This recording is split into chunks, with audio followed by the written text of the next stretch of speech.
Emerging from the jungle into a wide, hot desert, Blue Team is tasked with shutting down the gravity wells, keeping the Infinity on Requiem, where in the original timeline, the Master Chief is accompanied by a Mammoth and Lasky. This time around, the Infinity is holding off the attack from the Storm faction. Jul 'Mdama's fleet may be large, but in open rebellion, and half his fleet not on Requiem, the Infinity and its accompanying frigates, led by the greatest captain in the UNSC, can handle them. While Keyes deals with Mdama's forces, Blue Team is on the ground, tracking down the gravity well to untether the Infinity from Requiem. Chief leads his team of Spartan 2s through the desert, fighting off Storm Covenant leeches and armies of intruders. The Spartans are weary and cautious as from the corner of their vision, they can still see Watchers, Crawlers, and Knights teleport in and out, observing them, watching them every step of the way. Much like in Halo 4, with Chief being led to the Librarian to unlock his Gene Song, the Spartans of Blue Team are walking the same path. However, this time, the Didact has not been awoken. Blue Team can go through the Librarian's AI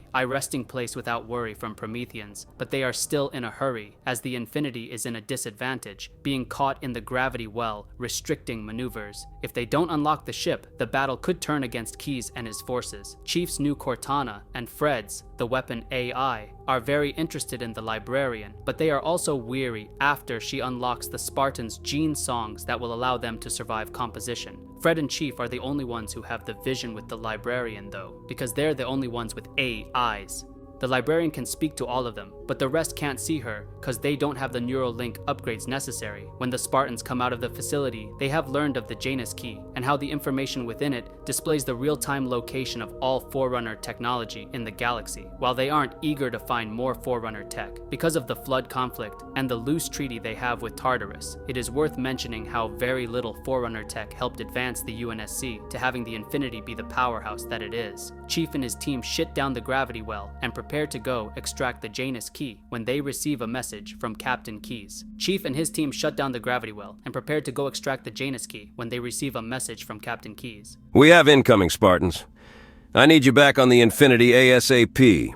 It looks like Oni kicked the hornet's nest while we were away. Spartan B312 opens his eyes to a dull, wet pain on his chest and arm. His fist clenches and unclenches repeatedly. The Spartan is simply trying to understand just how much movement he has left in his arm, or if there will be permanent damage. His fists unclench, and he presses, his palms flat against his bed. Sitting up, he notices the pain isn't as bad as the last few days. He looks to his left and sees his service tags, grabs them, and puts them around his neck. He gets up to begin roaming the hallways of the hospital. He turns the corner to see a room with several other injured individuals. Amongst them, a group he never thought he would see. Elites with cuts and scars being taken care of by human doctors. As he walks past a window, he sees a large purple ship floating beside Lazarus Station, B312, who we will now call Six, even though he didn't join Noble Team in this timeline. You know, cause it's just so much easier than calling him by his Spartan designation. Six ignores the Sangheili warriors and journeys over to the armory. After all, today is the day. He straps on his armor slowly and methodically, thinking about his mission. For the past 6 months, he'd been recovering and planning after his brutal defeat at the hands of Atriox. The Spartan had studied the brute, his victories, his ruthlessness. He'd memorized every word of every report on the Jiralhanai. After his assassination attempt had failed, Atriox took his forces and headed directly to Doisak. The brute, formerly known as the chieftain of the Jiralhanai race, had put up a facade. Atriox challenged Tartarus in one-on-one combat for the right to lead the brutes, but Tartarus had prepared. He'd kept those who were loyal to him close and managed to subvert the rule of possession. He had never actually intended on fighting the leader of the Banished in hand-to-hand combat. The fleets of brutes clashed for days above the sky of Doisak, but neither would give in. Seeing as it wouldn't be worth invading Doisak on the ground, Atriox vowed to come back and mount Tartarus's head on a spike. He did manage to recruit a few forces to his cause, however. Armed with knowledge from the elites whose ships he'd taken, mercenaries, and half a dozen races as part of the Banished, he took his fleet to Requiem, where humanity, those who had made an attempt on his life, were sieging war against Jul 'Mdama, another puppet of the prophets he thought. He did not want to ally himself with them, but knew that was his best course of action. Help the zealous elites in their holy war against the humans and the Arbiter, and then betray them when they were too weak to fight back. Atriox's arrival on Requiem ends up being very similar to his attack on the Infinity in Halo Infinite. When the Banished arrived, they immediately joined the skirmish in Mdama's favor. While Jul thought it was because they were trying to form an alliance based on shared beliefs, it's mostly for their shared disdain toward humanity. Atriox and Mdama combined their forces to take down the Infinity in a coordinated attack.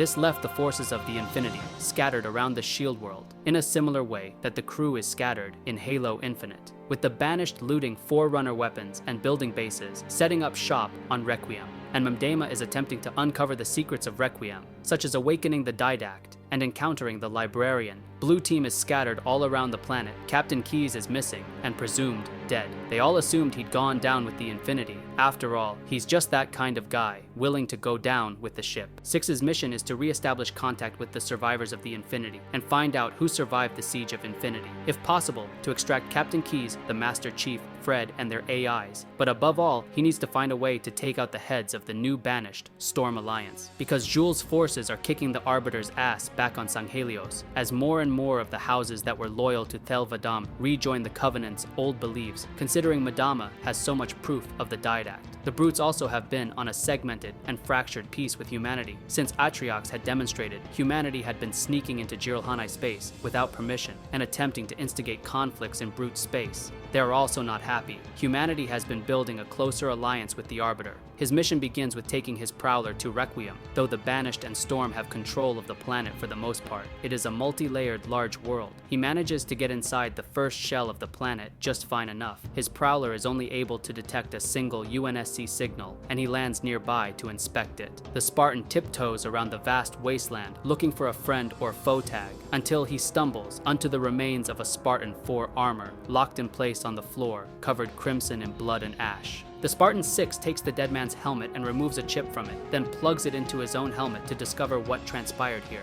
He sees a large man in green-powered Mjolnir armor holding a soldier's hand as the soldier coughs up blood. He instantly recognizes the Master Chief, and the man he is holding to be the dead Spartan on the floor. The two talking about how the Chief will finish the mission on the other's behalf, how he will get to the Captain and take him back to Alpha Base. This gives Six the info he needs. Based on the time record, it had only happened 2 days prior. He rationalizes that Chief and Keyes must still be alive, but he is also practical, realizing he has to make up for 2 days, and he has no intel to go off of as to where the Captain is being held, nor where this Alpha Base is. Let's take a step back for a moment. This would play out very similar to all of Halo Infinite, except with a hint of mystery added to it. Like Halo 3 ODST, you'd be going around the map capturing FOBs and rescuing crew of the Infinity, and as you help them out, you'd uncover more of what happened during the battle 6 months prior. Each time you complete a major quest line, you'd have Marines telling you they fought alongside Chief or one of the members of Blue Team during the fall of Infinity. You'd get to play that mission as the respective Spartan instead of Noble 6. That being said, this is the end of this part. I know it's extremely short compared to a lot of my what-ifs, but this is where I want your input. See, I've been struggling with writing what-ifs for the past few months because I like making up my own stories more.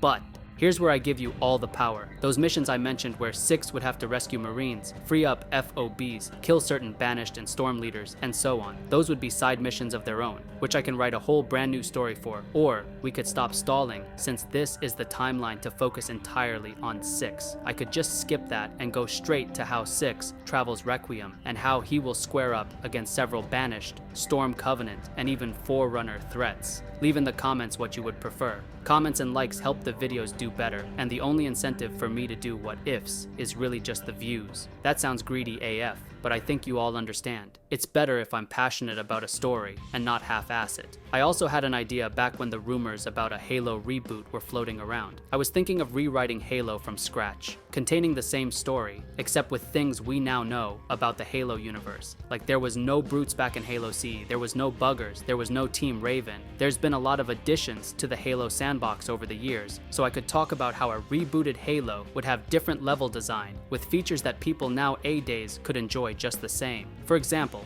grappling hook during Halo 3, armor lock in Halo CE, gravity hammer in Halo 2, combat against Covenant troops with engineers on Alpha Halo, how those engineers would react to being on Halo, how the Banished are the reason there were any survivors on Reach, and what they do to have an effect on the fall of Reach through Halo First Strike and Ghosts of Onyx. Everything that has been retconned in, from the human Forerunner war to the creation of the weapon, would be fair game. All in all, I just want to break from the creative constraints what ifs put me in. I do my best work when I can just write a story, to grip you emotionally and make you invested in the characters, and if that's your cup of tea. I have a few stories in the Halo universe all ready to go that I guarantee you'll like. They have my personal seal of approval and love for this franchise. That being said, a lot of you have been asking for videos about Star Wars, Warhammer, etc., and crossovers between Halo and those franchises. So I may brush up on my Star Wars history. Granted, I'd go with the old canon cause that's what I was into when I was in high school.